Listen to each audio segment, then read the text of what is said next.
নমস্কার বন্ধুরা, গল্পের চিলেকোঠা পরিবারে আপনাদের সকলকে স্বাগত জানাই। আমি সায়নী। আজ আমাদের নিবেদন বিখ্যাত সাহিত্যিক শ্রী সুনীল গঙ্গোপাধ্যায় রচিত গল্প মাংস। গল্পটি কেমন লাগলো কমেন্টে জানাবেন। যদি ভালো লাগে লাইক করবেন, আর চ্যানেলটিতে যদি নতুন হয়ে থাকে সাবস্ক্রাইব করবেন। তবে চলুন আর দেরি করব না, শুরু করি আজকের গল্প শ্রী সুনীল গঙ্গোপাধ্যায় রচিত মাংস।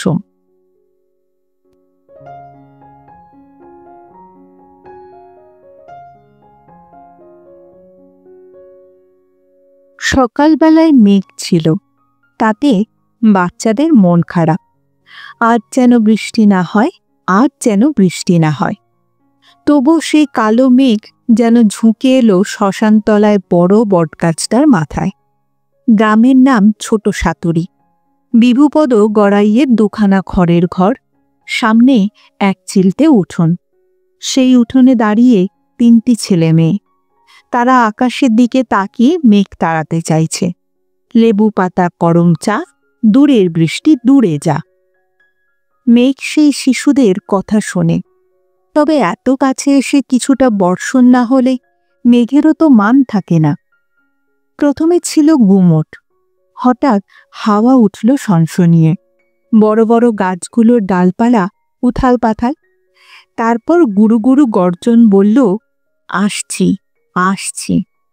এলো একেবারে বড় বড় ফোঁটায় ঝমঝমিয়ে। তবে বড় জোর মিনিট 10। আবার আকাশ একেবারে ফর্সা। ঝলমলিয়ে দেখা দিল সূর্য, ঠিক যেন হাসছে।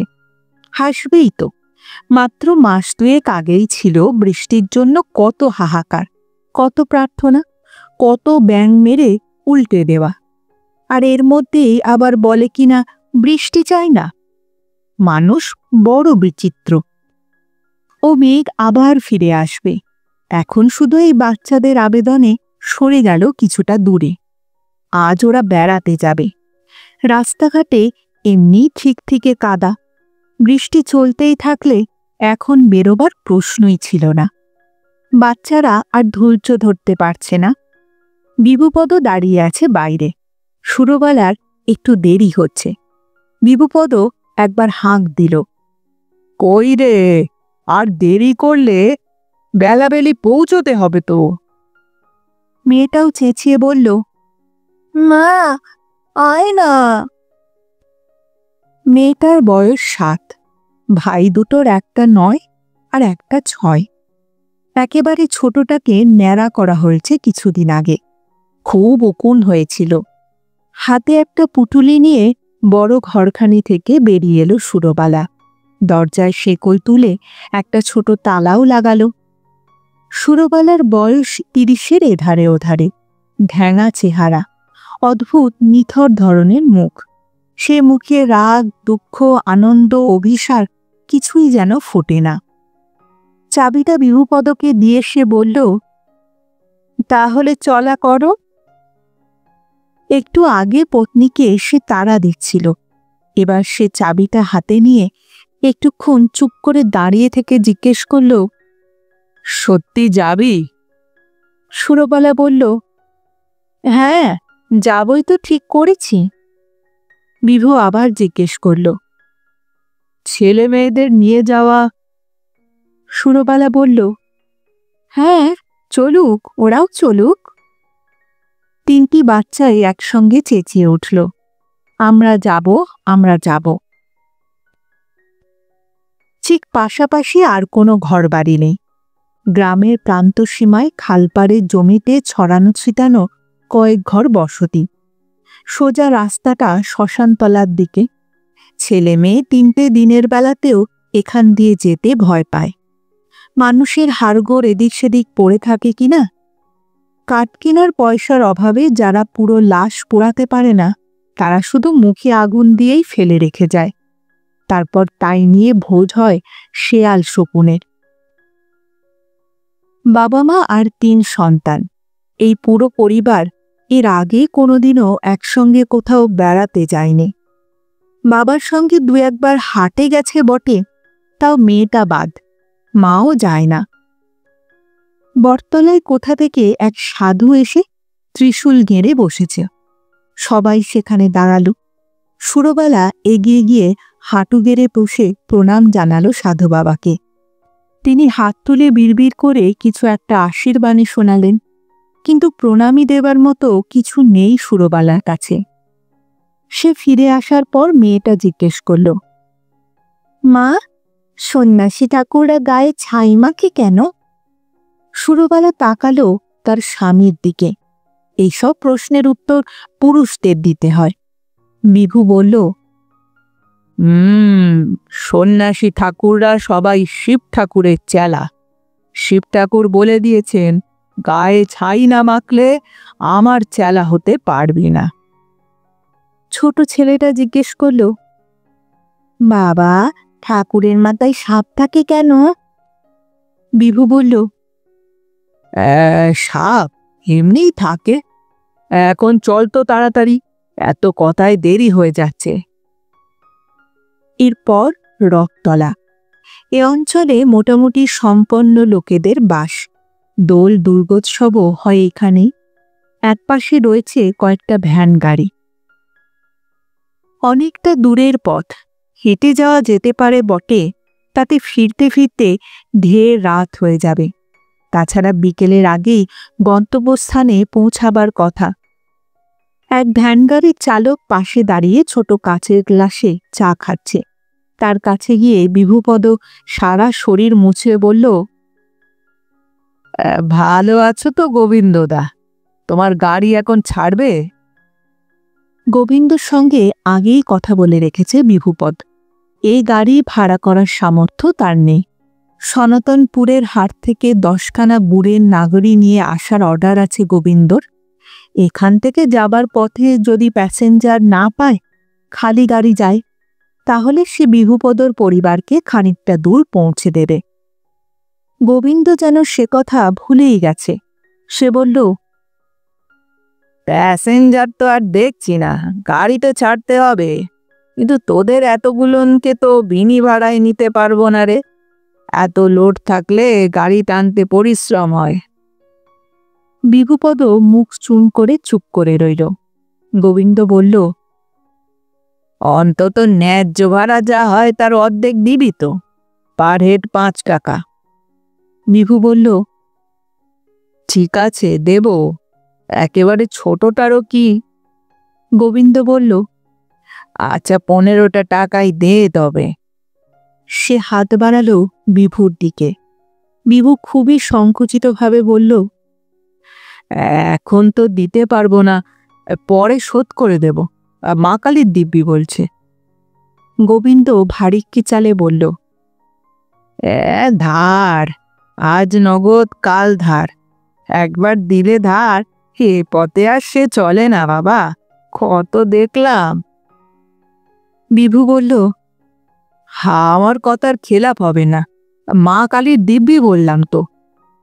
গোবিন্দ অবজ্ঞার সঙ্গে বলল, যা দিনকাল পড়েছে, লোকে ঠাকুর দেবতারে কি মানে রে, নে ওঠ। বাচ্চাগুলো জুলজুল করে তাকিয়ে সব শুনছিল। এবার তারা লাফালাফি করে উঠে পড়ল ভ্যান গাড়িতে। সুশীল বয়সে বড়, সুতরাং স্থান নির্বাচনে তারই অগ্রাধিকার। সে একবার সামনে একবার পাশে দেখতে লাগলো কোনটা সুবিধেজনক। সুধা আর ছোটুকে পা ঝুলিয়ে বসতে দেওয়া হলো না। তারা ভেতরে বসল বাবু হয়ে। সুশীল তবু এর আগে কয়েকবার চলন্ত ভ্যানের সঙ্গে দৌড়ে দৌড়ে উঠে বসেছে, আবার চালকের তাড়া খেয়ে নেমেও পালিয়েছে। সুধা আর ছোট্টুর এমন সৌভাগ্য এই প্রথম। হাঁটতে হয় না, অথচ রাস্তা ফুরিয়ে যায়। এ এক মজা। রাস্তা দিয়ে অন্য লোকেরা যাচ্ছে, তারা কেমন পিছিয়ে পিছিয়ে যাচ্ছে, তারপর আর তাদের দেখাই যায় না। তিনজনেরই এই প্রথম নিজেদের গ্রামের বাইরে যাওয়া। ওদের কাছে উন্মোচিত হচ্ছে নতুন জগৎ। এদিককার সব গ্রামের চেহারাই প্রায় এক। ওদের চোখে যেন বৈচিত্র্যের শেষ নেই তবুও। ও মা, দেখ দেখ, একটা তাল গাছের গা দিয়ে আর একটা অন্য গাছ উঠেছে, একসঙ্গে দুটো গাছ। কেউ বলছে একটা কুকুর ওই বড় বড় পাখিগুলিকে তাড়া করে যাচ্ছে, ওগুলো কি পাখি? বাবা অথবা মা উত্তর দিচ্ছে, শকুন। খানিক দূর যাবার পর গোবিন্দ জিজ্ঞেস করল, মাগে ছেলে পুলে নিয়ে কোথায় চললি রে বিভু? বিভু বলল, হ্যাঁ যাব রণকালীপুর, মানে বউয়ের বাপের বাড়ি, কয়েকটা দিন থাকবে। গোবিন্দ বলল, বউয়ের বাপের বাড়ি মানে তোর শ্বশুর বাড়ি, আর ছেলে মেয়েগুলোর মামার বাড়ি? বাহ, ভালোই কাটাবি। মামার বাড়ি ভারী মজা, কিলচর নাই। মামার বাড়ির দুধ ভাত দুয়ারে বসে খাই। সুধার কোচরে বাঁধা ছিল মুড়ি, এখন 3 ভাই বোন তা খাচ্ছে। সুশীল ফিসফিস করে মাকে জিজ্ঞেস করল, মা, আমরা মামার বাড়ি যাচ্ছি, কতদিন থাকব? সুরো তাকালো বিভুর দিকে। বিভু বলল, সে দেখা যাবে অখন, গাড়িটা লাফাচ্ছে, দেখিস মুড়ি যেন পড়ে না যায়। সুধা জিজ্ঞেস করল, বাবা তুমি খাবে? বিভু বলল, না, তোরা শেষ কর। ছোট্ট আবার শুরু করলো প্রশ্নমালা। চিল আর শকুরের মধ্যে কে বেশি উঁচুতে ওড়ে? ওই মেয়েটা কাঁদছে কেন? মোষ কি গরুর বাবা? ভাই বোনেরা হাসে, কিন্তু মা বাবার মধ্যে কেউ হাসে না। বিভু ধমক দিয়ে বলে, তুই থাম তো বাপু, কথা বলে বলে আমার কান ছিঁড়ে দিল। রাস্তা খোদলে ভর্তি, তার মধ্যে আবার একটা লরি ঢুকে পড়েছে। ভ্যান রিকশার যাবার পথ নেই। গোবিন্দ নেমে গিয়ে হল্লা শুরু করল। ছোটদের কাছে এটাও বেশ রোমাঞ্চকর ব্যাপার। লরিটা এত বড়, তেমনি বড় চেহারার ড্রাইভার, তার সঙ্গে টক্কর দিচ্ছে গোবিন্দ। কে জিতবে? গোবিন্দ ফিরে এসে ভ্যান রিকশাটাকে প্রায় ধান খেতে নামিয়ে দিয়ে উঠল গিয়ে লরিটার ছাড়িয়ে রাস্তার অন্য দিকে। তাহলে গোবিন্দ জিতেছে। 3 জনে হাততালি দিয়ে উঠল। সুরো তার স্বামীর একেবারে ঘাড়ের কাছে মুখ নিয়ে গিয়ে নিচু গলায় জিজ্ঞেস করল, তুমি ওদের রেঁধে খাওয়াতে পারবে তো? বিভু বলল, ফ্যানে ভাত ফুটিয়ে দেব, সে আর এমন কথা কি? সুরো বলল, এই সময় আলু সস্তা হবে, সুধাও একটু একটু পারবে, শুধু ওকে চুলো ধরাতে দিও না। বিভু বলল, সে তুমি চিন্তা করো না, বড়টাকে এবার স্কুলে পাঠাবো। সুধা জিজ্ঞেস করল, মা, তোমার পুঁটুলিটাই কি গো? সুরো বলল, 2খানা শাড়ি আছে মা। বকুনি খেয়ে একটু চুপ করে থাকা ছোটু আবার ফস করে বলে উঠল, মামার বাড়িতে আমাদের কটা মামা? সুশীলি এবার বলে উঠল, গেলেই তো দেখতে পাবি রে বোকা।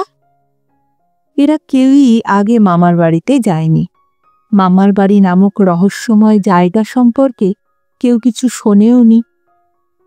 অদূরে সনাতনপুরের হাট।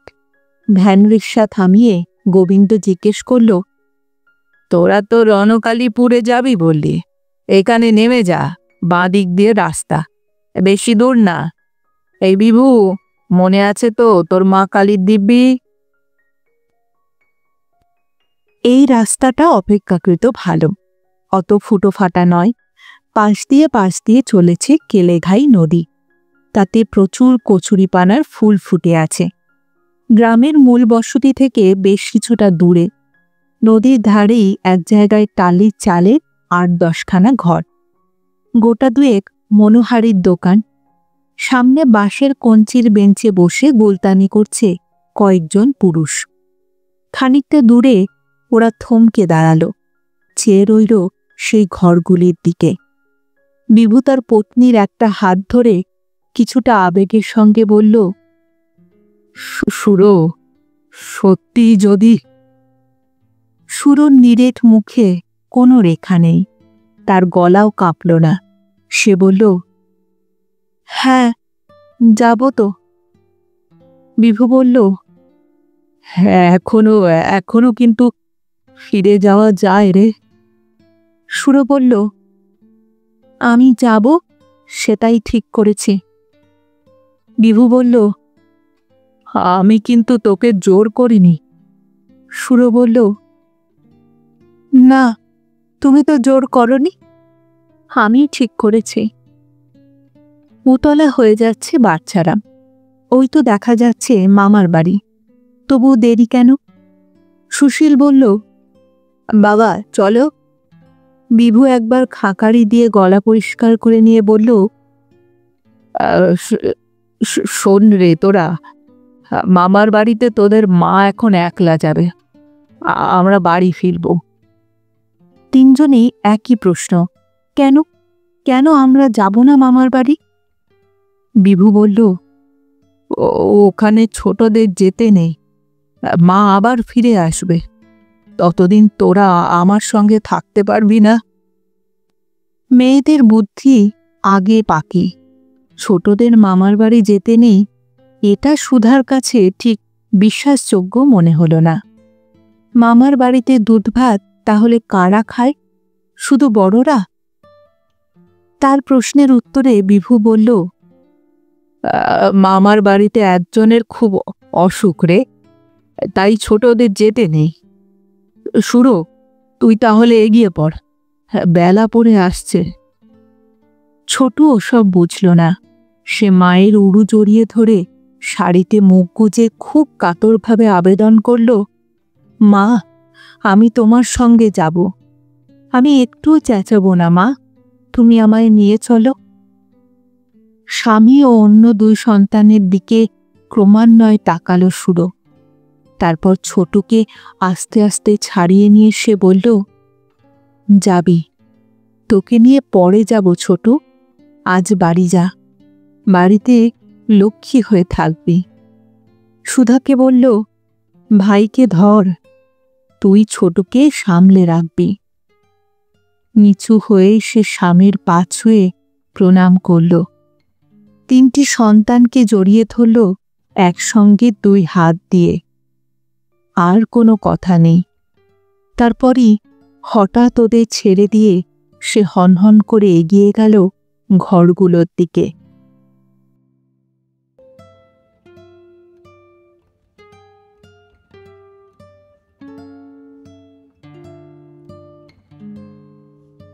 শুনছিলেন আজকের গল্প শ্রী সুনীল গঙ্গোপাধ্যায় রচিত মাংস। ফিরে আসছি আরেকটি নতুন গল্পের সঙ্গে কিছুদিনের মধ্যে।